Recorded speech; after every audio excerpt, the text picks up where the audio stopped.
마음의 찬송 내 마음의 찬송 주시라.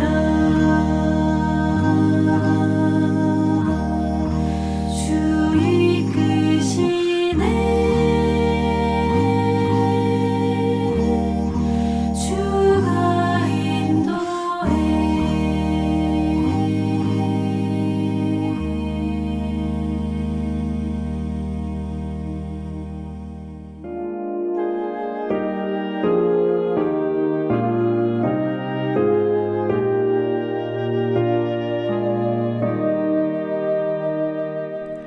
해 넘어가고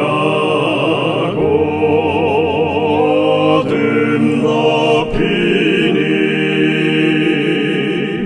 구주여 나와 함께 계소서. 내 친구 나를 위로 못할 때 내 도움 되신 주여 계소서. 내 사는 날이 속히 지나고 이 세상 영광 빨리 쇠하며 이 천지 만물 모두 변하나 변함이 없는 주여 계소서. 주 홀로 막이제어하시니 때마다 계심 여기 합니다. 주같이 누가 보호하리까.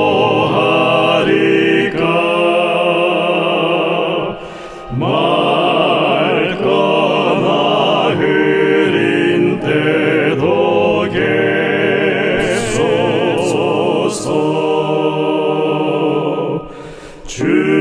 주께서 나와 함께 계시면 원수의 세력 두려움 없도다. 사망의 솜이 어디 있느뇨. 내 승리 되신 주여 계소서.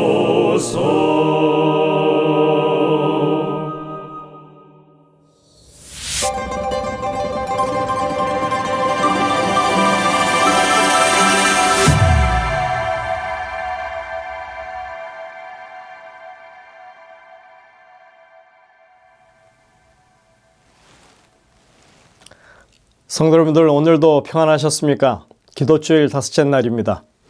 이제 이 성회를 함께 찬미를 부르시면서 열겠습니다. 처음에 부르실 찬미는 182장 찬미입니다. 웬 말인가 나를 위해. 혼성중창 찬양팀의 찬양 인도로 함께 부르시겠습니다.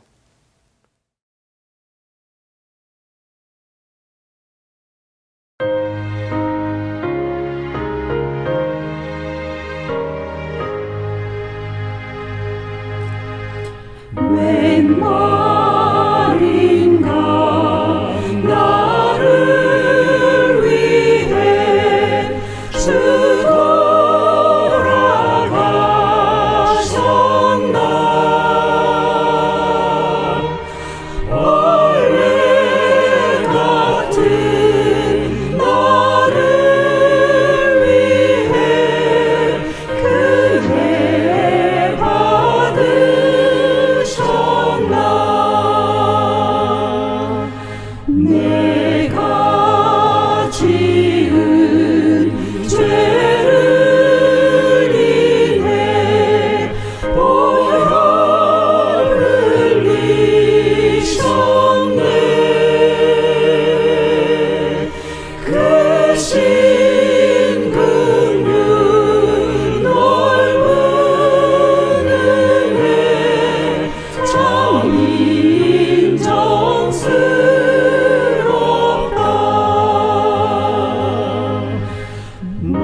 다음 찬미는 376장 찬미입니다. 주가 주신 약속 위에 굳게서 혼성중창 찬양팀의 찬양 인도로 함께 부르시겠습니다.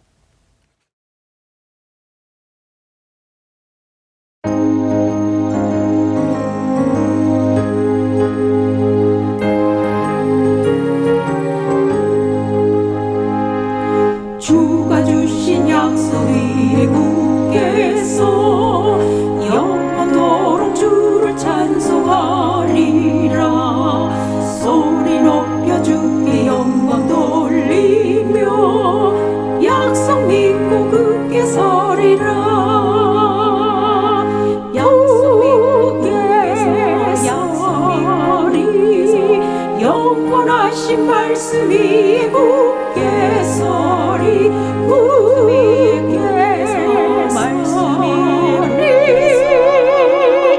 그 말씀 소망 위에 서리라. 주가 주신 약속 위에 굳게 서 세상 염려 내게 엄습하여도 말씀으로 힘써 싸워 이기며 약속 믿고 굳게 서리라.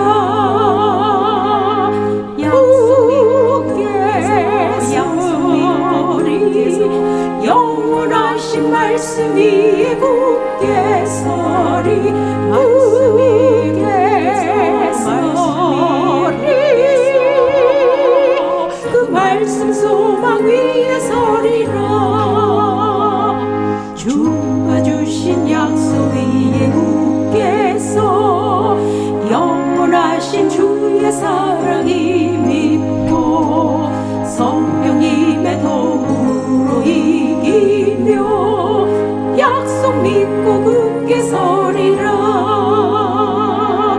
굳게 서리. 영원하신 말씀 위에 굳게 서리. 말씀 위에 서리. 그 말씀 소망 위에 서리라. 주가 주신 약속 위에 굳게 서 성령 인도하는 대로 행하며 주님 품에 항상 안식 얻으며 약속 믿고 굳게 서리라.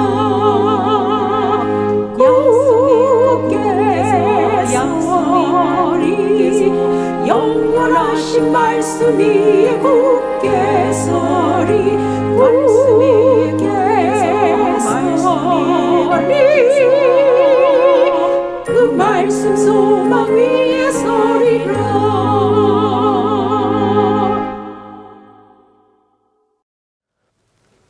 다음 찬미는 주제가입니다. 273장 우리가 지금은 나그네 되어도. 이 찬양 혼성중창 찬양팀의 찬양인도로 함께 부르시겠습니다. 그리고 찬미를 부르신 후에 함세자 집사님께서 기도를 인도하시겠습니다.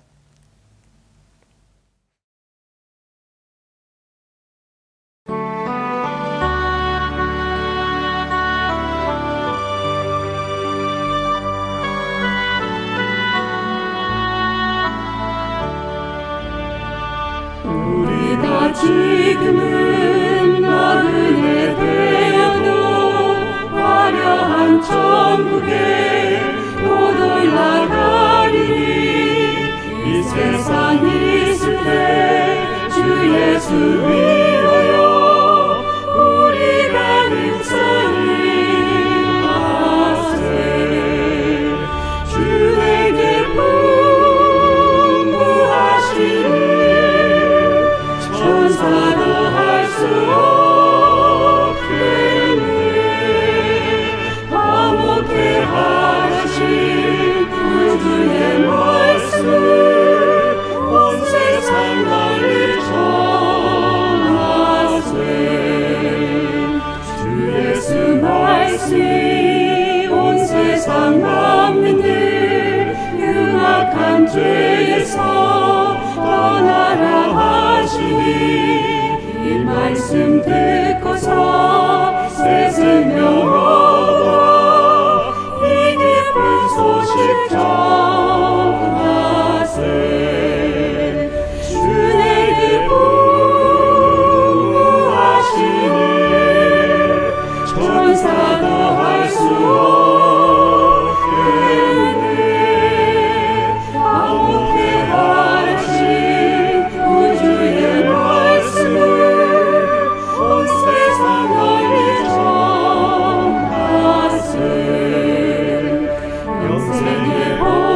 갈 길을 만 백성 알도록 나가서 전하세. 주 말씀하기를 이 진리 전하라. 우리에게 부하셨네. 주 내게 분부하시네. 천사도 할 수 없겠네. 화목해 하신 그 주의 말씀을 온 세상 널리 전하세.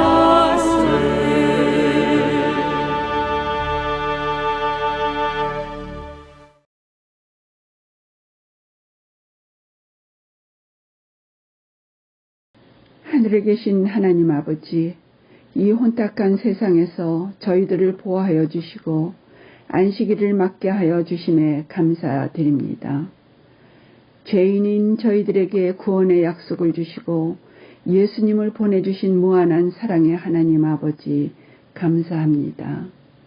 또 저희들을 사랑하시어 연말 기도주의를 주시고 지나간 시간들을 돌아보게 하심에 감사드립니다.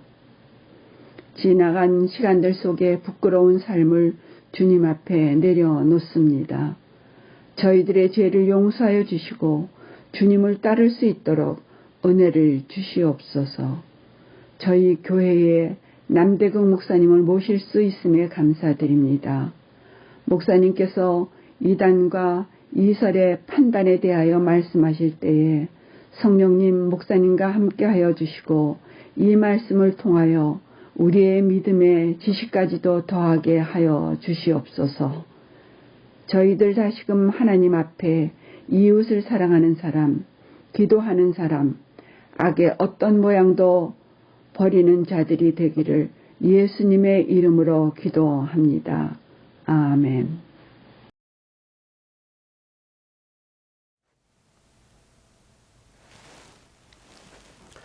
성도 여러분들, 행복한 안식일이 시작되었습니다. 한 주 동안 연말 기도주일에 참여하시고 오늘 이 다섯째 저녁에 함께 하신 여러분들을 진심으로 환영합니다. 이 안식일 여러분들이 하나님께서 주시는 평안함과 쉼을 얻는 귀한 시간 되시기를 간절히 바랍니다. 일주일 동안 귀한 말씀을 전해주신 남대국 목사님께 다시 한번 감사를 드리고요. 내일은 저희들이 대면에서 이제 목사님의 말씀을 듣겠습니다. 많이들 참여해 주시기를 부탁을 드립니다. 저희들이 내일 안식일 오후에는 남가주 연합 찬양제에 저희들이 함께 참여합니다. 여러분들 함께 가실 수 있는 분들은 많이 가셔서 은혜의 시간을 누리게 되시기를 바라고, 저희들이 영어부 식구들과 함께 열심히 준비한 아름다운 찬양을 내일 하나님께 올릴 수 있는 그 귀한 기회가 되기를 간절히 소망합니다. 오늘 저녁 말씀은 재림교인들에게 정말 중요한 말씀입니다. 저희들이 얼마나 성서적으로 말씀 위에 굳건하게 서 있는지를 확인할 수 있게 되시기를 바랍니다. 이제 준비된 특창을 들으신 이후에 목사님의 말씀을 듣도록 하겠습니다. 은혜가 넘치는 귀한 시간 되시기를 간절히 바랍니다.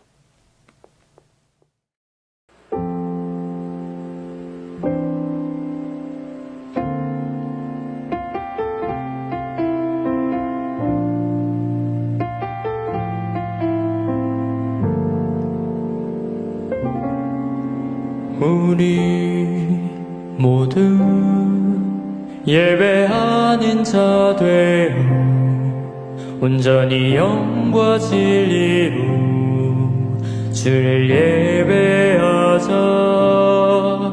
주가 우리와 함께 영원히 함께 하시고 마르지 않는 샘물로 우리 채우시리. 우리 모두 예배하는 자 되어 온전히 영과 진리로 주를 예배하자. 주가 우리와 함께 영원히 함께 하시고 마르지 않는 샘물로 우리 채우시리라.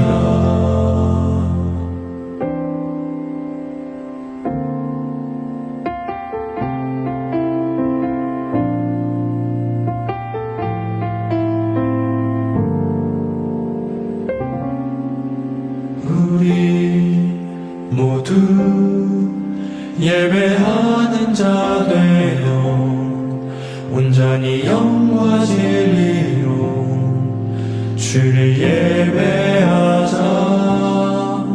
주가 우리와 함께 영원히 함께 하시고 마르지 않는 샘물로 우리 채우시리. 우리 모두 예배하는 자 되어 온전히 영과 진리로 주를 예배하자.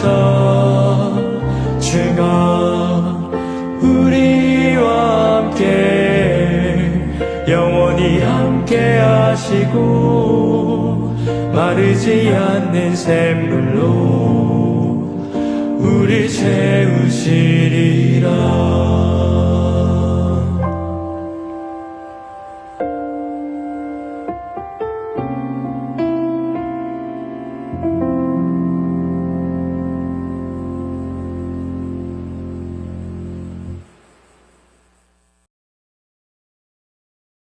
안녕하십니까. 세리토스 교회 성도 여러분, 오늘은 우리가 또 다른 중요한 문제, 주요 관심사에 대해서 함께 연구하겠습니다. 오늘은 5번째 시간으로 이단 또는 이설 연구를 하겠습니다. 이단과 이설 판단의 ABC라는 제목으로 공부를 하겠습니다. 이 세상에는 이단과 이설이 참 많아요. 또 많은 사람들은 제7일 안식일 예수 재림교회를 이단이라고 그럽니다. 저도 재림교회 오기 전에 장로교회에 있으면서 안식교는 이단이라는 얘기를 그때 어릴 때부터 많이 들었습니다. 중학교, 고등학교 시절에. 그러나 나중에 알고 보니까 정말 억울한 누명이에요. 그렇게 해서는 안 되는데, 그래서 그 판단의 기준이 뭐냐 우리 함께 생각해 보고자 합니다. 이단을 영어로 헤르시라고 하고 또 헤테로독스, 오르소독스의 반대말로 정통 반대, 비정통, 헤테로독스 이런 말을 쓰고 있습니다. 그래서 우리 재림교회를 아주 이단의 아주 두목처럼 생각하는 사람들이 참 많이 있어요. 또 우리 교회 상당히 오랜 기간 동안 몸담아 있다가 몸만 남아있지 마음은 담지 않고 있다가 떠난 사람들이 있어요. 그 사람들이 나가서는 우리 교회에 대하여 해괴망측한 그러한 말들을 쏟아냅니다. 참 들으면 좀 그들이 처근하게 여겨지고 가슴 아픈 그런 경험들을 많이 하게 됩니다. 그래서 저는 오늘 여기에 재림교회를 이단이라고 말하는 사람들이 즐겨 사용하는 10가지 거짓말이 있습니다. 우리 교회에 대하여 또는 성경의 이해에 대하여 중요한 거짓말, 10가지 넘지만은 중요한 거짓말 10가지를 골라서 그것이 왜 그렇지 아니한 것인지를 그 판단의 기준을 여러분과 함께 생각하려고 합니다. 자, 먼저 재림교회를 이단시하는 이들이 즐겨 사용하는 10대 거짓말 자체부터 한번 문장으로 제가 만들어 봤습니다. 1. 하나님은 사랑이심으로 결코 심판을 하시지 않고 죄인이라도 마침내는 다 구원하신다라는 거짓말을 하고 돌아다닙니다. 하나님은 사랑인데 무슨 심판이 있냐 그럽니다. 둘째, 조사 심판은 성경적 근거가 없는 허구의 교리다라고 말합니다. 알고나 말하면 좋겠는데 정말 얼토당토 않는 이유를 들어서 그렇게 말합니다. 셋째, 십자가 위에서 예수님이 다 이루었다라고 하셨으므로 우리에게는 하나님이 다 이루는데 뭐 할 것이 회개고 전도고 중보가 뭐가 필요하냐 이런 말을 하는 사람이 있습니다. 넷째, 엘렌 G. 화이트는 가짜 선지자이고 그의 저술은 하나님의 영감을 받은 기록이 아니다 그럽니다. 읽어보거나 말하면 좋겠는데 읽어보지도 않고 그렇게 말해요.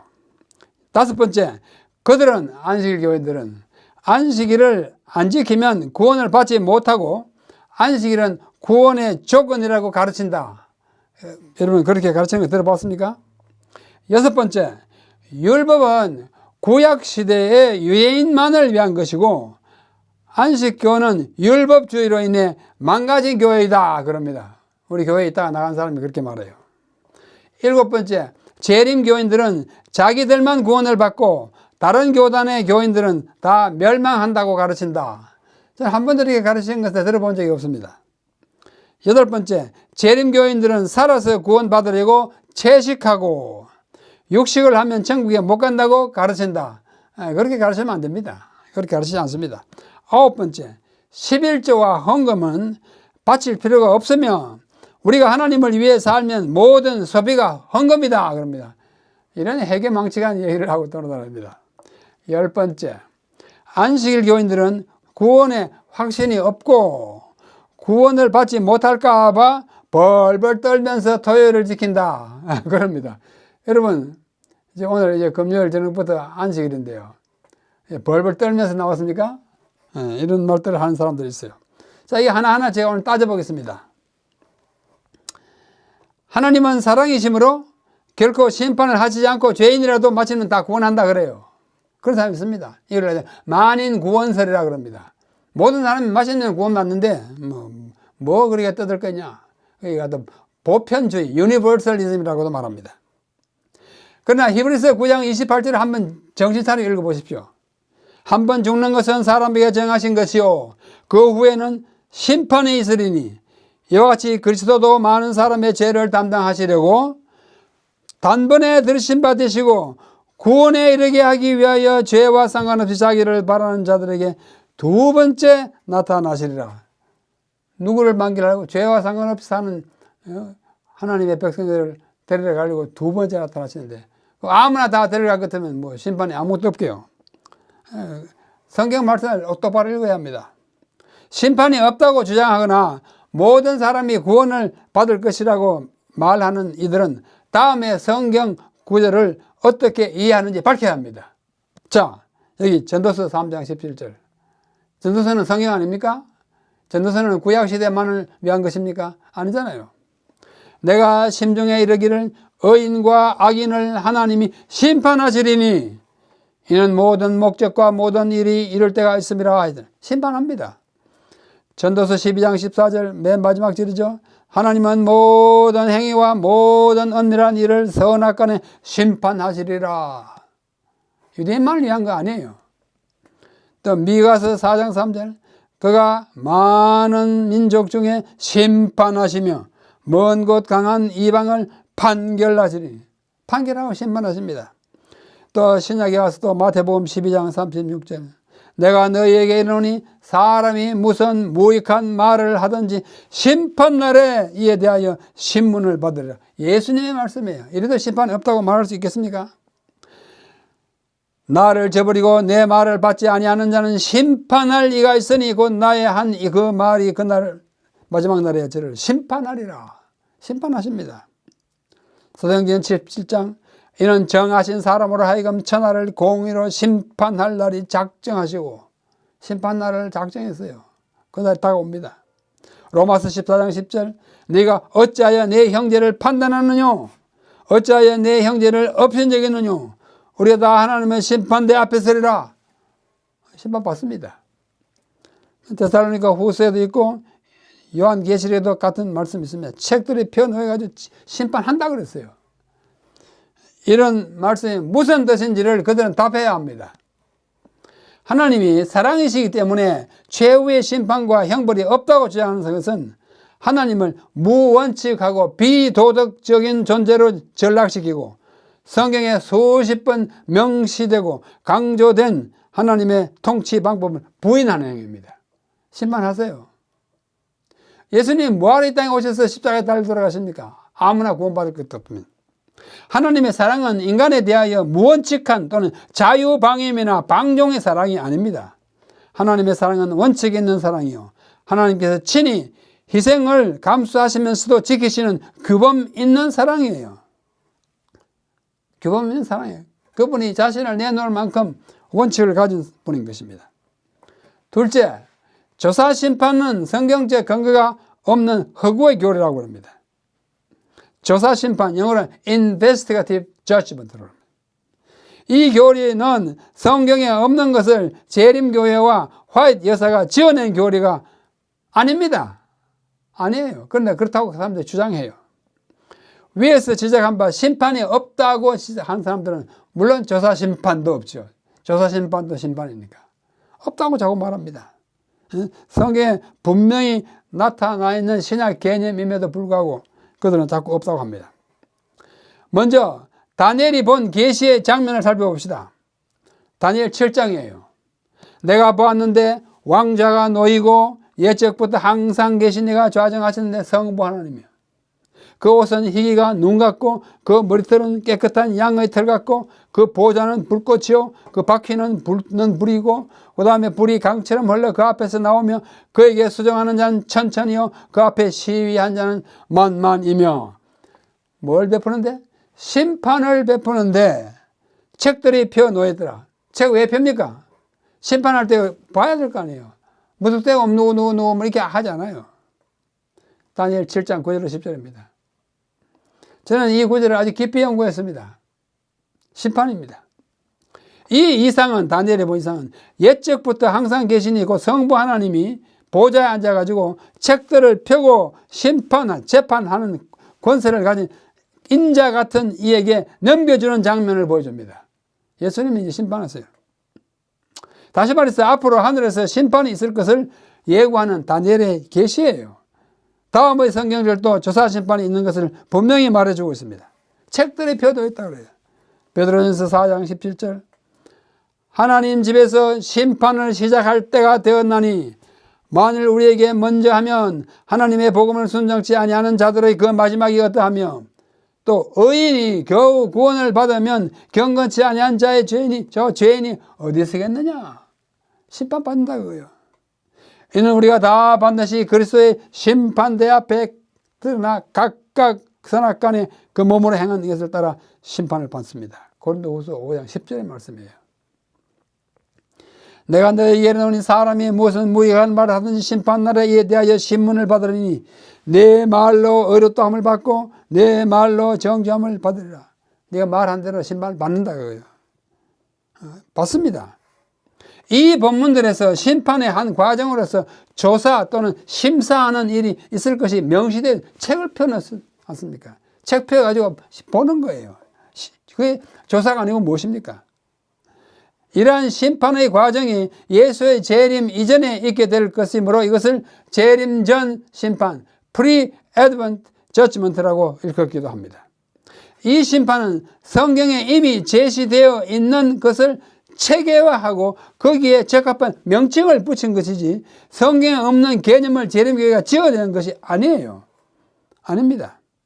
성경을 펴보지도 않고 문자 그대로 덮어놓고 반대하는 행위입니다. 이것을 치명적 오류라고 일컫는 것은 성경의 중요한 부분을 그렇게 비판하는 것과 마찬가지입니다. 제가 예를 들지 않았습니까? 삼위일체라는 단어가 성경에 나옵니까? 그런데 삼위일체는 정통 기독교 모두가 믿는 진리예요. 교리예요. 삼위일체는 말 한 번도 없습니다. 그러나 삼위일체 사상이 있어요. 아버지와 아들과 성령의 이로침을 주라. 그리스도의 은혜와 그리스도의 하나님의 사랑과 성령의 교통 삼위 나오잖아요. 그것을 같이 일하니까 삼위일체라는 단어를 아구스티누스라고 하는 교부가 붙인 것이다. 조사심판도 마찬가지입니다. 조사하고 책 펴고 다 봅니다. 그래서 조사심판을 붙였는데 조사람 심판이 어디 있느냐고 우리를 아주 호통을 치고 달려듭니다. 다 엉터리입니다. 조사심판은 분명히 성경에 있는 개념입니다. 세 번째, 십자가 위에서 다 이뤘다라고 하셨으므로 우리에게는 회개, 전도, 중보가 필요 없다 그럽니다. 근데 무슨 하늘 성소에 중보가 필요하냐 그럽니다. 성경에는 다 이뤘다라고 하는 또 그와 비슷한 표현이 다 되었다, 이뤘다라는 말이 3번 나와요. 3번 다 아주 중요합니다. 첫 번째 경우 다 이뤘다는 어디서 나옵니까? 앞에서 본 대로 요한복음 19장 30절에 나옵니다. 십자가에 달려서 다 이뤘다 합니다. 뭘 다 이뤘어요? 내가 이 땅에 인간으로 와가지고 인간의 구원을 위해서 내가 해야 할 감당한 일을 다 이뤘다 이런 뜻이에요. 그 문맥이 그렇습니다. 십자가에서 이 친구. 두 번째 다 되었다고 하는 것은 거기 요한계시록 16장 17절에 나옵니다. 일곱 번째 천사가 대접을 공기 가운데 쏟을 때 성전으로부터 나오는 말이 큰 음성으로 다 되었다, 되었다, 됐다, 그만하라 뜻이에요. 세 번째는 요한계시록 21장 6절인데 다 이루었다 하는 것은 천지와 만물이 새롭게 된 후에 보좌에서 나오는 말씀입니다. 모든 구원의 역사가 다 완성되었다. 이제는 죄가 다 없었다. 이런 뜻입니다. 이것을 가지고 자꾸 다 이뤘으니까 우리가 뭐 할 일이 아무것도 없다. 그럽니다. 전도할 필요 없다. 다 구원합니다. 그렇지 않습니다. 예수께서 십자가에 달려 하신 말씀은 내가 인간으로 와서 할 일을 다 이뤘다는 뜻입니다. 분명합니다. 그 외에 다른 뜻이 아니에요. 이걸 가지고 우리는 회개할 필요도 없고 전도할 필요도 없다 하는 것은 어불성설인 것입니다. 7장이 끝에 다 되었다 하는 것은 뭐예요? 그 부어져야 할 저주의 그 일들이 다 됐으니까 그만해도 된다. 이런 뜻으로 말씀된 것입니다. 세 번째 있는 것은 인간 구원의 역사가 다 이루어졌어. 마치 창세기 1장 2장에 보면은 천지와 만물이 다 이루어지라. 창조가 완성된 것을 선언하는 것과 마찬가지로 인간의 구원의 역사가 끝나고 모든 것이 재창조됐을 때 다 이루었다. 천지 창조됐을 때 다 이루었다라는 것의 에코, 뭐라고 메아리가 요한계시록 21장에 있는 다 이루었다입니다. 재창조가 다 완성됐다. 이런 뜻으로 나타나는데 이걸 가지고 자꾸 구원이 다 이루어졌으니까 우리는 아무것도 할 일이 없다는 것으로 적용하는 것은 절대로 하나님의 진리를 바로 이해하는 것이 아닙니다. 네 번째, 엘렌 화이트는 가짜 선지자이고 그의 저술은 영감된 저술이 아니다 그럽니다. 여러분 얼마나 화이트 여사의 글을 읽어보셨어요? 제가 아는 개신교 일반 일요일 교회 목회하시다가 재림교회로 오신 목사님 한 분 계신데 그분이 한 번 저한테 이래요. 재림교회 신도들은 참 이상합니다. 왜요?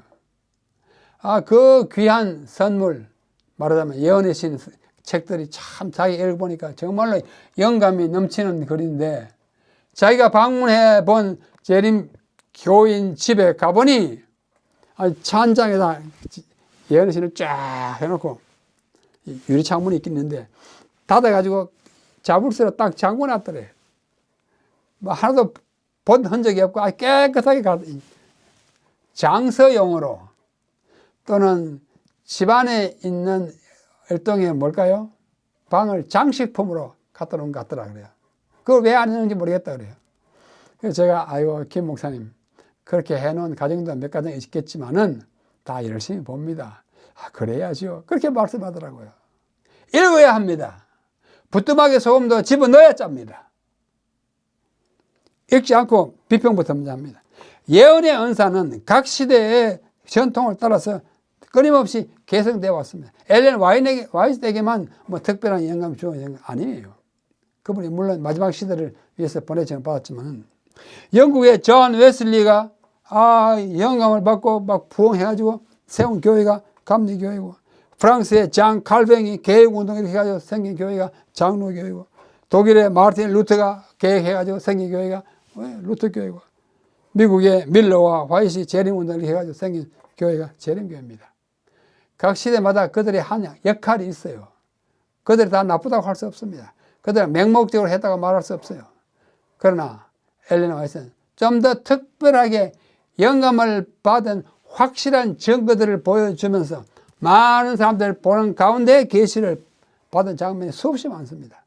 그리고 계시를 받은 횟수도 그의 생애 동안에 2000번이나 받았습니다. 이걸 어떻게 누가 부인하겠습니까?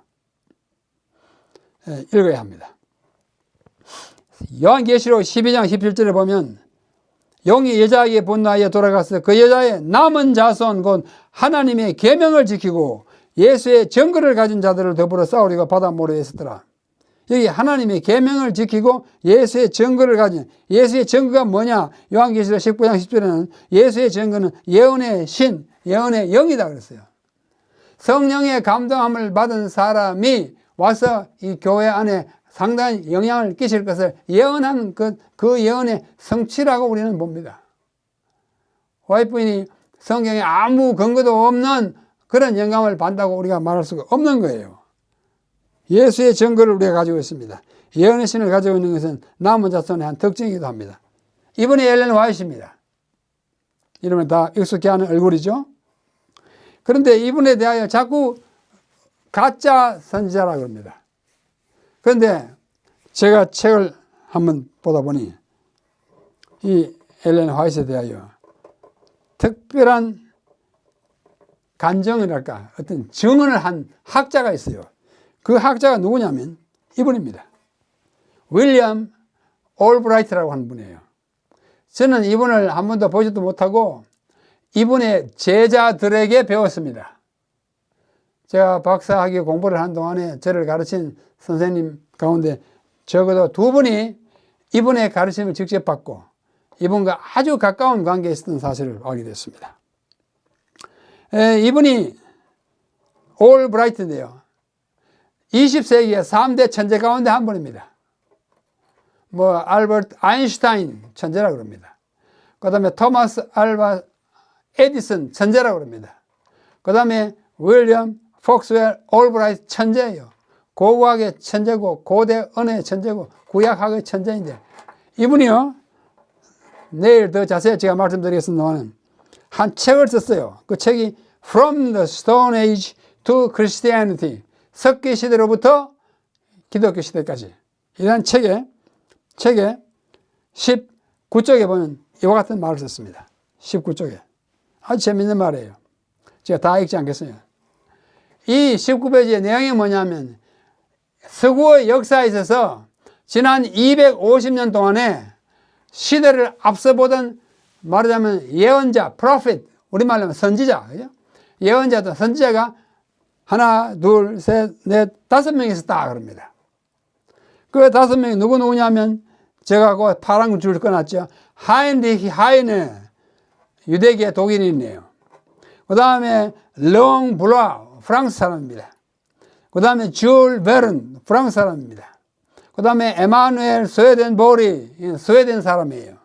마지막으로 사각형 안에 엘렌 화이트. 이 5사람이 그들의 시대보다 훨씬 멀리 앞서 내다보는 비전을 가졌던, 우리말로 하면 영감을 받은 선지자들, 시대의 선지자들이다. 그 중에 하나가 엘렌 화이트라고 그랬어요. 이 세계 3대 천재 가운데 한 분인 올브라이트, 그분이 말하기를 엘렌 화이트, 그분이 책을 읽어봤어요. 아무것도 읽지 않고 이렇게 말하지 않습니다.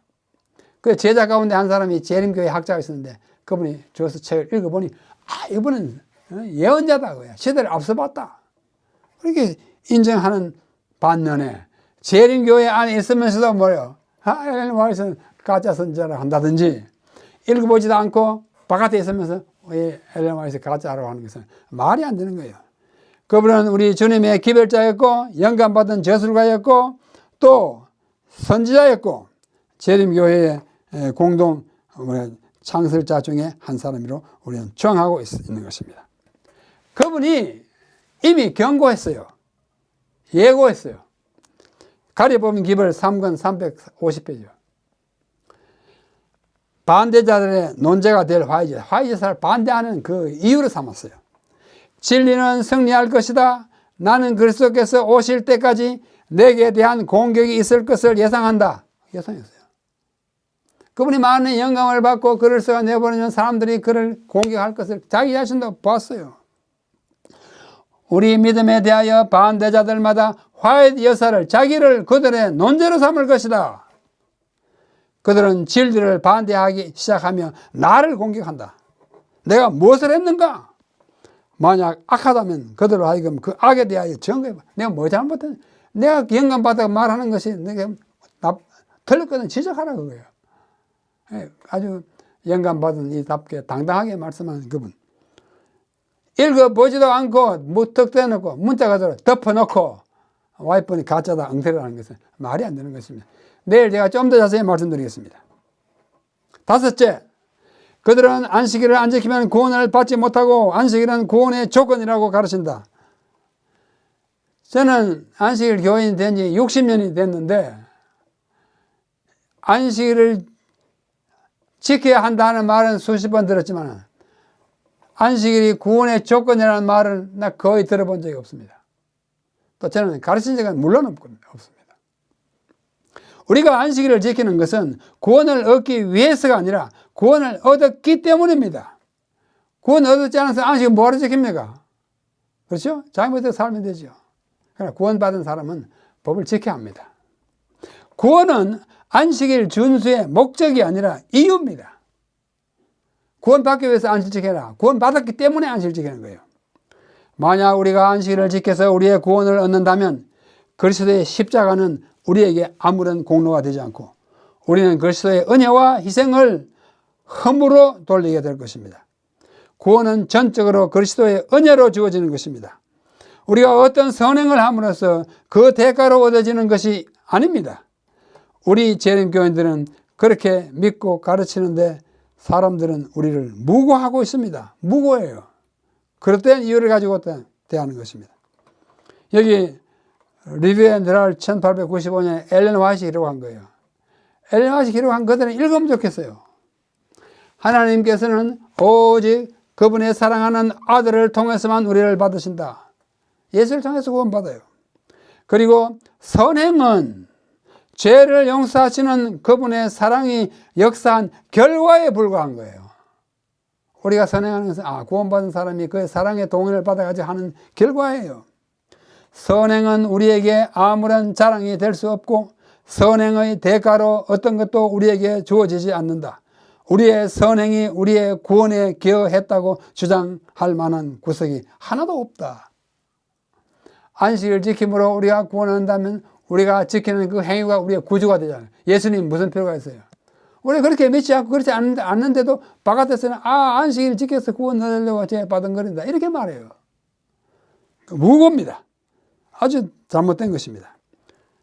갈라디아 2장 16절 아직 한 절인데 아주 길어요. 중요해요. 뭐요? 사람이 어렵게 되는 것은 믿음의 행위에서 난 것이 율법의 행위에서 난 것이 아니오. 오직 예수 그리스도를 믿음으로 말미암는 줄 아는 거로 우리도 그리스도 예수를 믿나니 이는 우리가 율법의 행위에서 아니고 그리스도를 믿음으로써 어렵다함을 얻으려 함이라. 율법의 행위로서는 어렵다함을 여기들 육체가 없어요. 안식일을 지키면 어려서 그것 때문에 구원받을 사람 아무도 없어요. 우리가 교회 이름에 제7일 안식일 예수님 제일미를 하지만 안식일을 믿어야 구원을 한다. 그런 뜻이 아니고 우리는 구원받은 백성은 안식일이 중요하니까 지켜야 된다는 뜻으로 이해하는 것입니다. 여섯 번째, 율법은 구약시대의 유대인만을 위한 것이고 그런데도 안식교인들은 율법주의로 인해서 망가졌다 그럽니다. 아주 참 모진 말을 합니다. 오랫동안 우리와 함께 참 예배하던 한 분이 여러분이 다 아는 그분이 나가서 하는 말이에요. 한 신문에 이렇게 말했어요. 그는 안식교는 율법만 지키면 천국에 간다 하는 지독한 율법주의 집단이다. 아닙니다. 우리 교회 율법주의 절대 아닙니다. 만약 우리 교회가 율법주의라면 저도 이 교회에 있지 않습니다. 우리 교회 율법주의 아니에요. 정통교단은 가짜고 자신들만이 진짜라는 그 율법주의가 집단을 완전히 망가뜨렸다. 이렇게 말합니다. 15만이 넘는 안식교 신도들은 이분이 우리 교회를 나갈 때 한 8, 9년 전에 그때 15만 되었습니다. 지금도 잘못된 교리에 속아 인생을 허비하고 있다. 천만에요. 여러분 허비하고 있지 않습니다. 구원받은 사람으로서 안식을 귀하게 여기고 있는 것입니다. 이렇게 무고하는 사람들의 그 말에 여러분 속지 마시기를 바랍니다. 그렇게 말하면서 혀를 찼다라고 기자가 썼어요. 모든 성경은 구약시대뿐만 아니라 신약시대도 모든 사람에게 해당하는 법의 효력을 가집니다. 모든 성경은 하나님의 감동을 된 것입니다.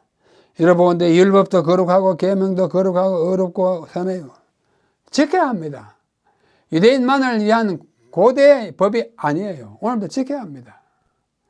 그렇지 않으면 우리가 구약을 뭐하러 가지고 있습니까? 율법은 구약 시대에 많은 유대인만을 위한 것이라고 주장하는 그들의 주장은 우리는 동의할 수가 없습니다. 우리가 믿음 생활을 하면서 피해야 할 극단이 있어요. 이 극자가 좀 극진할 극자, 지극히 뭐 할 때 극자입니다. 저는 제 이름에 이 극자가 있어가지고 때때로 좀 민망합니다. 게다가 앞에 큰 대자 보세요. 대극인데요. 지극히 극단적인 것처럼 사람처럼 보입니다. 그래서 제가 제 이름을 별로 탐탁해 하지 않습니다. 자, 이 극단에 뭐가 있냐면 완전주의, 극단이에요. 우리가 완전해야 된다. 해야죠. 어떻게 해요? 우리 하나님의 주시는 도움으로 그분을 의지함으로 완전히 우리 자신이 아무리 노력해도 하늘에 계신 너희 아버지의 온전하심 같이 온전하게 될 수 없어요. 너희는 거룩해야 된다. 하나님 여호와의 말씀인데 하나님처럼 거룩하게 될 수가 없어요. 의로워야 된다. 우리 스스로는 의로워질 수가 없어요. 어렵고 거룩하고 완전하게 되는 것은 우리 주님의 힘을 입어서 그분의 의를 우리가 옷 입는 길밖에 없더라고요. 완전주의는 내가 완전해야 구원도 되려고, 율법주의는 내가 지키는 율법으로서 구원도 되려고, 행위주의는 나의 행위로 구원도 되려고, 복음주의는 뭐예요? 우리 주님이 나를 위해서 십자가에 못 박혔으니까 복음이다. 복음 맞아요. 그러니까 아무것도 할 필요가 없다. 그건 틀린 것이에요. 복음으로 말미암아 구원을 얻었으니까 우리는 복음에 맞게 생활해야 합니다. 복음주의는 복음이 있으니까 우리는 아무것도 안 해야 된다. 이걸 복음주의라 그래요.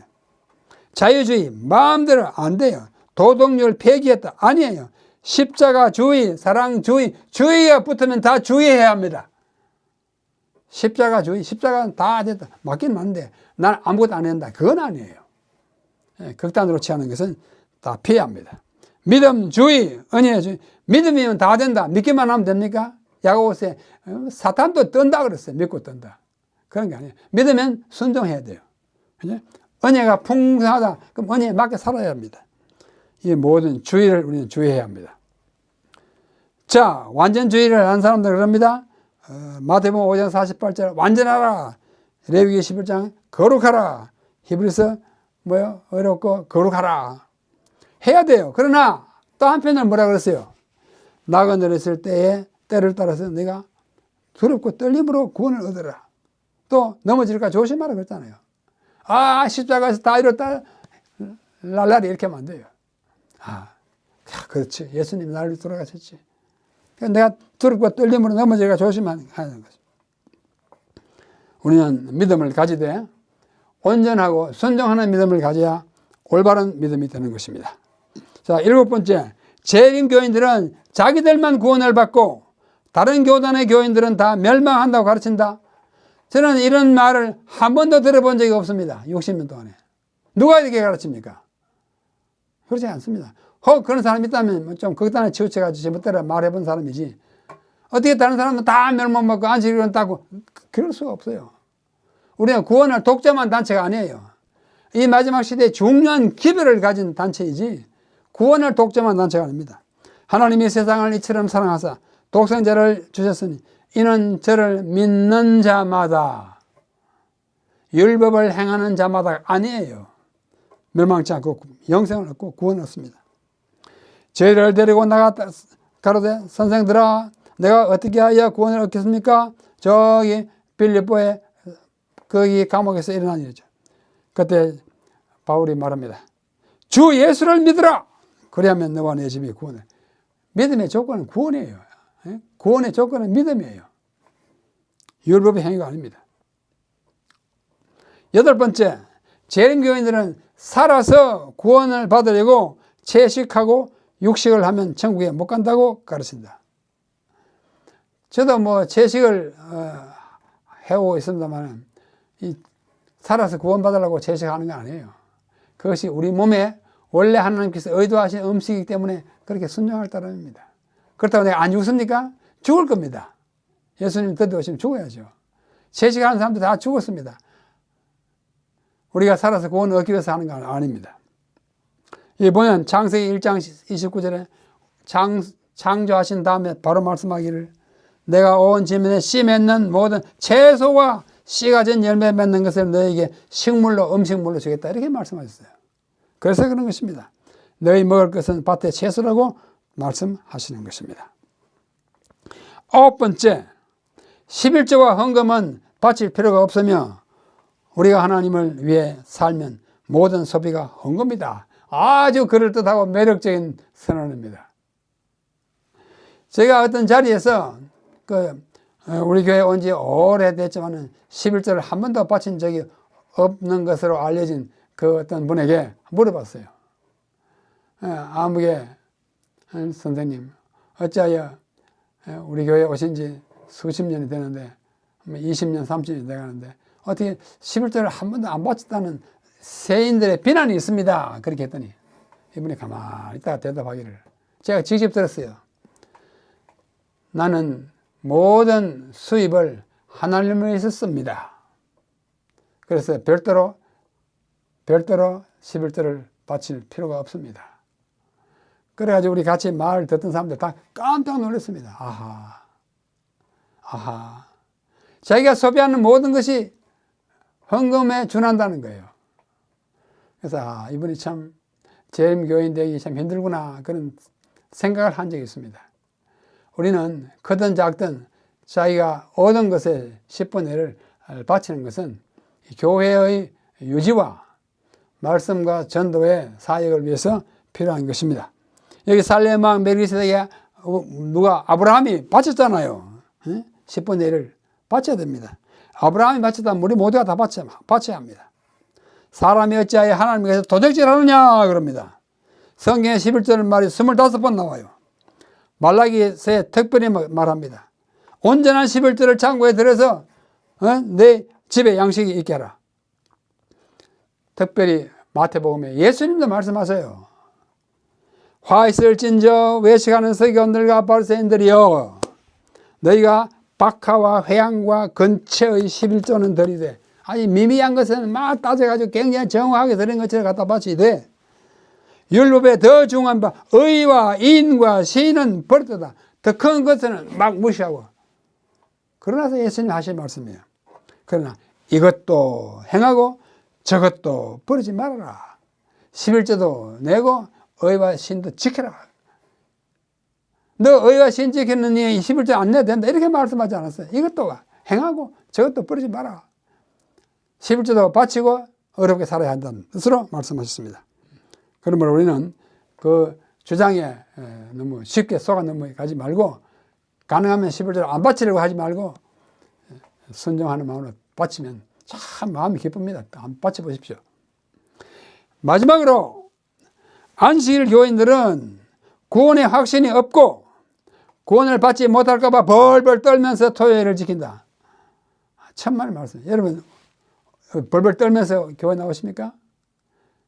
안식일 아침에 벌벌 떨면서 아이고 이 교회 나옵니까? 재림교회는 바울이 권면한 바 이제 그리스도 예수 안에 있는 자에게는 결코 정죄함이 없나니 이는 그리스도 예수 안에 있는 생명의 성령의 법이 죄와 사망의 법에서 너를 해방하였다. 나 예수를 믿음으로 모든 가 해방됐어요. 그러면 예수님 따라가는 거예요. 그래서 굳게 지키는 거, 안식을 지키는 거예요. 이게 로마서 8장에 말씀합니다. 내가 확신하노니 사망이나 생명이나 천사들이나 권세자들이나 현재일이나 장래일이나 능력이나 높음이나 기쁨이나 다른 아무 피조물이라도 우리를 우리 주 예수 그리스도 안에 있는 하나님의 사랑에서 끊을 수 없다. 얼마나 기쁜 확신입니까? 저는 이런 확신을 살아갑니다. 내가 부족하지만 하나님을 의지하고 살아요. 내가 뭐 가끔 부족하게 생각하고 죄된 일을 생각하고 행할지라도 속히 뉘우치고 주님 앞에 안기면 주님의 의로서 우리를 덮어주는 그런 기대와 믿음으로 살아가는 것입니다. 이 신앙을 우리 재림교인 모두가 공유해야 할 것입니다. 그렇게 해야 합니다. 사도는 너희가 그 은혜를 인하여 믿음으로 말미암아 구원을 얻으나니 그렇게 말합니다. 이것이 너희에게서 난 것이 아니요 하나님의 선물이야. 구원은 어디까지나 선물입니다. 선물이에요. 우리는 그 선물을 받아서, 선물은 뭐 주고 돈 내고 삭 주고 하는 거 아니잖아요. 내가 진실로 너에게 이르노니 내 말을 듣고 또 나 보내신 이를 믿는 자는 영생을 이미 얻었어요. 여러분 영생 얻었습니다. 오늘 교회에 나오신 것만 해도 영생을 얻는 것의 표입니다. 증거입니다. 심판에 이르지 아니하리니 사망에서 생명으로 옮겼느니라. 현재 완료예요. 재림교인들은 이 말씀을 그대로 받아들이시고 믿어야 합니다. 여러분이 구원받았다는 사실을 확신하시고 구원받은 사람처럼 순종하며 사시기를 바랍니다. 엘렌 화이트도 우리 자신의 구원에 대하여 확신을 분명하게 할 때 우리도 유쾌하고 기뻐하는 정신을 나타내게 될 것인데, 그것은 예수 그리스도로 를 따르는 모든 사람들이 마땅히 가져야 할 태도라고 복음전도의 630페이지에 말합니다. 구원에 대한 확신을 마땅히 가져야 된다고 말씀합니다. 여러분 그렇게 가지시죠? 가지시길 바랍니다. 여기 경고의 말씀이 있습니다. 가리법은 기별에 그가 진리를 거스려 일하기 시작하여 그의 불만을 공표하고 진리를 거짓으로 선포할 경우에는 이러한 일들은 대처되어야 한다. 우리를 향하여 율법주의자라고 공격하고 벌벌 떨면서 안식일에 나온다고 말하는 사람들을 말할 때는 그들에게 대하여 대처해야 한다. 가만히 있으면 안 돼요. 얻어맞고만 있으면 안 돼요. 우리를 욕할 때 욕만 얻어먹고 있으면 안 된다고 말합니다. 백성들은 거짓을 믿도록 방치되어서는 안 된다. 그래서 오늘 제가 말씀드리는 겁니다. 여러분 우리를 공격하는 사람들을 믿고 아이고 그런가 하고 허둥지둥 하지 마세요. 그들은 속임을 당하지 말아야 한다. 여러분 속임을 당하지 말아야 합니다. 하나님의 종에게 입혀진 더러운 옷은 벗겨져야 한다. 얼마나 당당한 말씀이에요. 재림교회라고는 하나님의 종들에게 입혀진 율법주의자 안식일을 벌벌 떨면서 지킨다. 그들은 뭐 어떻다 하는 이러한 오명을 더러운 옷은 벗겨져야 한다. 당당히 말해서 그렇지 않다고 설명해 줘야 합니다. 만일 이 일을 한 자들이 성령에 의해 인도를 받았다는 진술을 피난처로 삼는다면, 아, 나 성령의 인도를 받아 내가 이를 막 안식일 교회를 욕한다 라고 한다면 그것은 마치 사탄이 자신의 속성을 드러내면서도 하늘의 순결의 옷으로 자신을 두르는 것과 같다. 얼마나 참 직접적인 말씀이에요. 그러면 우리는 떨지 마시고 우리가 진리를 가진 사람답게 살아야 합니다. 한 신학자가 다음과 같이 말했습니다. Heresy is the truth out of balance. 이단이란 균형을 잃은 진리입니다. 한쪽만 맞거나 반쪽만 맞으면 진리가 아니에요. 그건 반진리거나 진리에 반하는 반대 진리입니다. 반진리는 비진리고 비진리는 오류이고 오류는 이단이에요. 오늘 이단과 오류에 대해서 말하지 않습니까? 이단과 이슬. 우리 교회 이단 아닙니다. 따지고 보면 볼수록 확실하게 성경에 근거한 정통입니다.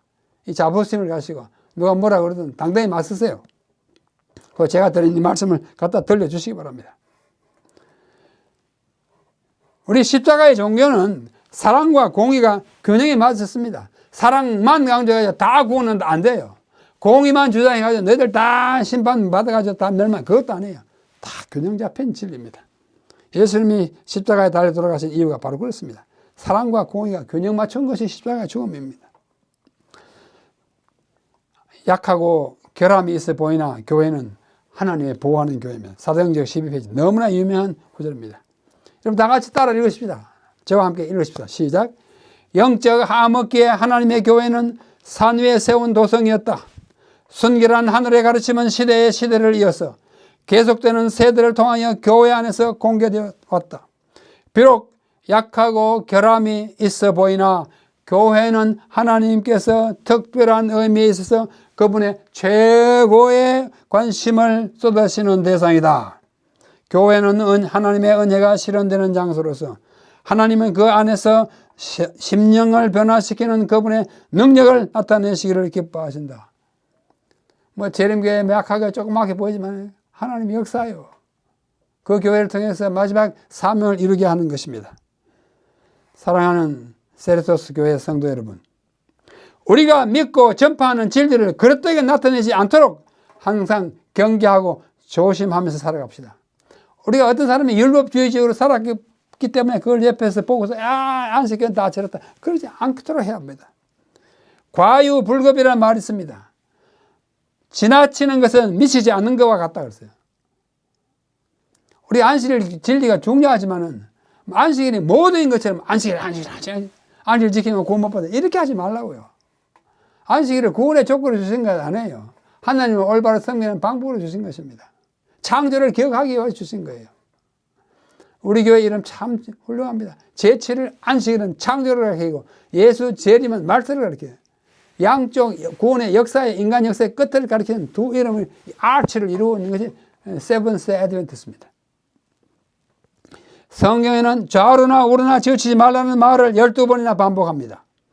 인생은 한쪽으로 치우치기 쉽고 한편을 다른 편보다 더 좋아하거나 더 사랑하게 돼 있어요. 사람이 그래요. 그러나 진리를 깨닫고 실천하는 일에는 반드시 균형을 잘 지켜야 하고 중심을 잘 잡아야 합니다. 극단은 안 돼요. 그렇게 하지 않으면 그 진리는 비진리가 되고 또 이단이 되고 맙니다. 우리 모두 좌우나 우르나 치우치지 말고 정도로 걸어가는 신앙을 하시기 바랍니다. 세리토스 교회 성도 여러분, 부디 눈을 크게 뜨고 귀를 넓게 열어 우리 앞에 전개되는 현상들을 면밀히 살펴보시고 교회 안에 제시되는 이론들을 바르게 판단함으로써 결코 오류에 합리하거나 이설에 가담하지 않으시기를 바랍니다. 우리를 욕하는 사람들에 대하여 솔깃하게 귀를 기울이지 마십시오. 다 엉터리입니다. 우리 교회 재림교회는 주께서 다시 오시는 그날까지 그 존재 이유와 역사적 사명을 다하는 진리 교회로서 굳건히 서 있을 것입니다. 여러분이 이 땅에 사시는 동안 이 위대한 진리 교회의 확실한 주인으로서 남아있고 이 고유하고 고귀하고 고상한 교회를 굳게 붙드시고 지키시고 확장시키시기를 바랍니다. 참 진리의 영께서 여러분과 영원히 함께 하시기를 간절히 기원하는 것입니다. 여러분, 이 교회 정말 좋은 교회예요. 제가 60년 동안 이 교회 안에 살아보니까 정말 좀 어렵기는 해도 참 좋은 교회입니다. 제7일 안식일 예수 재림 교회를 여러분의 행동으로 나타내지 마십시오. 제 율법주의자다 그렇게 나타내지 마십시오. 고의적으로 폄론하는 이들의 말에 속지도 마십시오. 우리 교회는 고유한 교회이고 고귀한 교회이고 고상한 교회입니다. 제가 체험한 대로의 교회 그렇습니다. 우리 교회는 It is a good church. 좋은 교회예요. 얼마나 좋은 교회예요. It is better than any other churches. 다른 어떤 교회보다 더 좋은 교회이고 It is the best church in the world. 이 세상에서 가장 좋은 교회입니다. 이 교회에 성도된 것을 감사하게 생각하면서 오늘도 자부심을 가지고 모든 공격과 우리를 모함하는 말을 처연하게 또는 그를까지 공격해가면서 우리의 믿음을 지켜가고 우리 후세의 이 믿음을 전수해야겠습니다. 이와 같은 일에 우리 모두 앞장서는 새해가 되기를 바라고 우리의 남은 여생이 되기를 간절히 바라면서 오늘 말씀을 마치겠습니다. 다 함께 기도하면서 오늘 집회를 마치겠습니다. 하늘에 계신 우리 아버지 하나님, 이 땅에 우리들을 나게 하시고 구원받는 무리 가운데 불러주시고 특별히 기별을 가진 재림교회의 일원이 되게 하셔서 참으로 감사합니다. 우리를 비방하고 우리를 폄론하고 우리를 너무나 괴롭게 하는 사람들이 있을지라도 우리 처연히 믿음을 지키고 그들에게 우리의 기별이 무엇인지를 가르칠 수 있는 용기도 가지게 하여 주시옵소서. 오늘은 특별히 우리 교회, 우리의 어머니와 같은 교회를 위해서 기도합니다. 우리가 속한 이 교회를 주님 사랑하시고 모든 성도들이 하나가 되어 복음을 잘 전하게 하시고 우리 합회장과 모든 임원들이 이 합회 내의 사업을 잘 진행하여 더 큰 교회로 이루게 하여 주시옵고 연합회와 지혜와 대총회에 이르는 모든 이 기관의 종들이 주를 위해 헌신하게 하여 주시옵소서. 그리하여 2024년이 다가왔지만 새해부터는 우리 교회가 더 큰 힘을 발하는 위대한 교회, 사명을 가진 교회의 마지막 교회가 되게 하여 주시옵소서. 이 교회를 세워서 지금까지 운영하시고 이끄시는 우리 주님께 감사하며 주 예수님의 이름으로 간절히 기도하옵나이다. 아멘.